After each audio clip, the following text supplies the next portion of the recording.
Welcome to BeFM Drama, where we turn great literature into gripping radio. Today we're turning to the works of the American writer Ambrose Bierce, presenting a radio adaptation of two of his short stories on the American Civil War, a veteran of many of the most brutal battles of that terrible struggle. Bierce's stories are dark, brutal, and dripping with a cruelly humorous sense of irony. Tonight we're presenting part 2 of Bierce's most famous story, An Occurrence at Owl Creek Bridge. Peyton Farquhar, a southern farmer, has been sentenced to death by hanging after attempting to sabotage a rail bridge occupied by Northern Union soldiers. But at the moment of his hanging, as time slowed down, the rope seemed to snap, and Farquhar fell into the river below. As we rejoin the story, the stunned farmer attempts to escape from his terrible fate.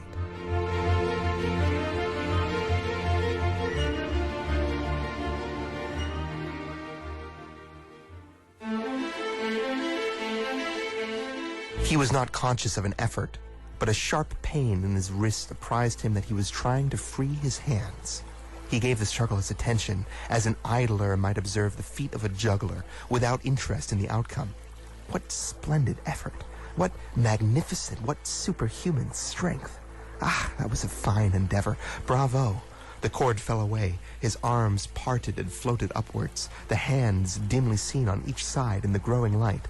He watched them with a new interest, as first one, then the other pounced upon the noose at his neck. They tore it away and thrust it fiercely aside, its undulations resembling those of a water snake. Put it back, he thought. He shouted these words to his hands, for the undoing of the noose had been succeeded by the direst pang which he had yet experienced. His neck ached horribly. His brain was on fire. His heart, which had been fluttering faintly, gave a great leap, trying to force itself out at his mouth. His whole body was racked and wrenched with an insupportable anguish. But his disobedient hands gave no heed to the command. They beat the water vigorously with quick downward strokes, forcing him to the surface. He felt his head emerge. His eyes were blinded by the sunlight. His chest expanded convulsively, and with a supreme and crowning agony, his lungs engulfed a great draught of air, which he instantly expelled in a shriek. He was now in full possession of his physical senses. They were, indeed, preternaturally keen and alert. Something in the awful disturbance of his organic system had so exalted and refined them that they had made a record of things he had never before perceived. He felt the ripples upon his face and heard the separate sounds as they struck. He looked at the forest on the bank of the stream, saw the individual trees, the leaves and the veining of each leaf. He saw the very insects upon them, the locusts, the brilliant-bodied flies, the gray spiders stretching their webs from twig to twig. He noted the prismatic colors in all the dewdrops upon the million blades of grass. A fish slid beneath his eyes, and he heard the rush of his body parting the water. He had come to the surface facing down the stream. In a moment, the visible world seemed to wheel slowly round, himself the pivotal point, and he saw the bridge, the fort, the soldiers upon the bridge, the captain, the sergeant, the two privates, his executioners. They were in silhouette against the blue sky. They shouted and gesticulated, pointing at him. The captain had drawn his pistol, but he did not fire. The others were unarmed. Their movements were grotesque and horrible, their forms gigantic. Suddenly he heard a sharp report, and something struck the water smartly within a few inches of his head, splattering his face with spray. He heard a second report, and saw one of the sentinels with his rifle at his shoulder, a light cloud of blue smoke rising from the muzzle. The man in the water saw the eyes of the man on the bridge gazing into his own through the sights of the rifle. He observed that it was a gray eye, and remembered having read that gray eyes were the keenest, and that all famous marksmen had them. Nevertheless, this one had missed. A counter-swirl had caught Farquhar and had turned him half around, and he was again looking at the forest on the bank opposite the fort. The sound of a clear, high voice in a monotonous sing-song now rang out behind him, and came across the water with a distinctness that pierced and subdued all other sounds, even the beating of the ripples in his ears. The lieutenant on the shore was taking a part in the morning's work. How coldly and pitilessly, with what an even, calm intonation, presaging and enforcing tranquility in the men, with what accurately measured interval fell those cruel words. Company! Attention! Shoulder arms! Ready! Aim! Fire! Farquhar dived as deeply as he could. The water roared in his ears like the voice of Niagara, yet he heard the dull thunder of the volley and, rising again toward the surface, met shiny bits of metal, singularly flattened, oscillating slowly downward. Some of them touched him on the face and hands and fell away, continuing their descent. One lodged between his collar and neck. It was uncomfortably warm, and he snatched it out. As he rose to the surface, gasping for breath, he saw that he had been a long time underwater. He was perceptibly further downstream, nearer to safety. The soldiers had almost finished reloading. The metal ramrods flashed all at once in the sunshine, and they were drawn from the barrels, turned in the air, and thrust back into their sockets. The two sentinels fired again, independently and ineffectually. The hunted man saw all this over his shoulder. He was now swimming vigorously with the current. His brain was as energetic as his arms and legs. He thought with the rapidity of lightning.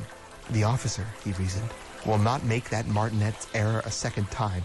It is as easy to dodge a volley as a single shot. He has probably already given the order to fire at will. God help me, I cannot dodge them all. An appalling splash within 2 yards of him was followed by a loud rushing sound which seemed to travel back through the air to the fort and died in an explosion which stirred the very river to its deeps. A rising sheet of water curved over him, fell down upon him, blinded him, strangled him. The cannon had taken a hand in the game. He heard the deflected shot humming through the air ahead, and in an instant it was cracking and smashing the branches in the forest beyond. They will not do that again, he thought. The next time they will use a charge of grape shot if the balls will catch me. I must keep my eyes upon the gun. The smoke will apprise me. The report arrives too late. It lags behind the missile. This is a good gun. Suddenly he felt himself whirled round and round, spinning like a top. The water, the banks of forest, the now distant bridge, fort and men, all were commingled and blurred. Objects were represented now by their colors only, circular, horizontal streaks of color. That was all he saw. In a few moments he was flung upon the gravel at the foot of the left bank of the stream, the southern bank, and behind a projecting point which concealed him from his enemies. The sudden arrest of his motion, the abrasion of one of his hands on the gravel, restored him, and he wept with delight. He dug his fingers into the sand, threw it over himself in handfuls, and audibly blessed it. It looked like diamonds, rubies, emeralds. He could think of nothing beautiful which it did not resemble. The trees upon the bank were giant garden plants. He noted a definite order in their arrangement, inhaled the fragrance of their blooms. A strange roseate light shone through the space among their trunks, and the wind made in their branches was the music of Aeolian harps. He had no wish to perfect his escape. He was content to remain in that enchanting spot until retaken. A whiz and a rattle of grape shot among the branches high above his head roused him from his dream. The baffled cannoneer had fired a random farewell. He sprang to his feet, rushed up the sloping bank, and plunged into the forest. All that day he traveled, laying his course by the rounding sun. The forest seemed interminable. Nowhere did he discover a break in it, not even a woodsman's road. He had not known that he lived in so wild a region.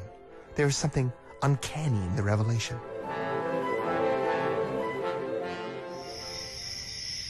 By nightfall he was fatigued, footsore, famished. The thought of his wife and children urged him on.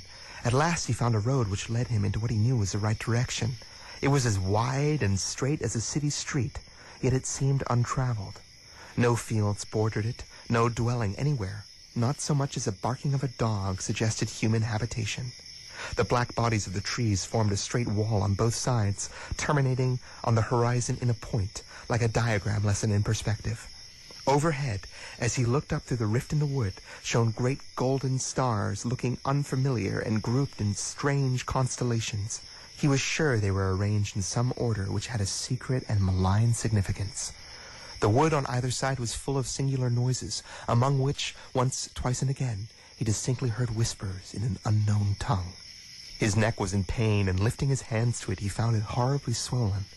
He knew that it had a circle of black where the rope had bruised it. He could no longer feel the roadway beneath his feet. Doubtless, despite his suffering, he had fallen asleep while walking, for now he sees another scene. Perhaps he has merely recovered from a delirium. He stands at the gate of his own home.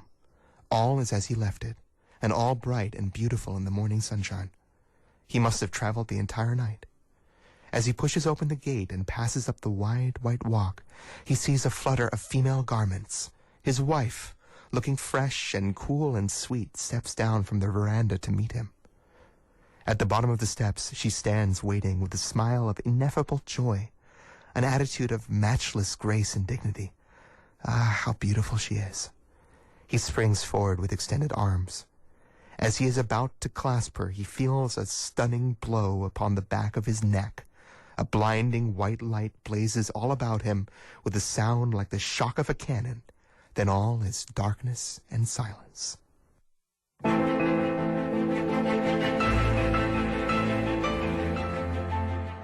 Peyton Farquhar was dead. His body, with a broken neck, swung gently from side to side beneath the timbers of the Owl Creek Bridge.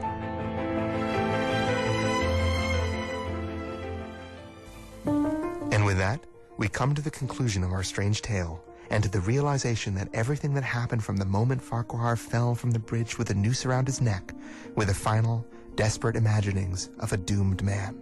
Join us again tomorrow evening as we continue our exploration of Bierce's work here on BeFM Drama.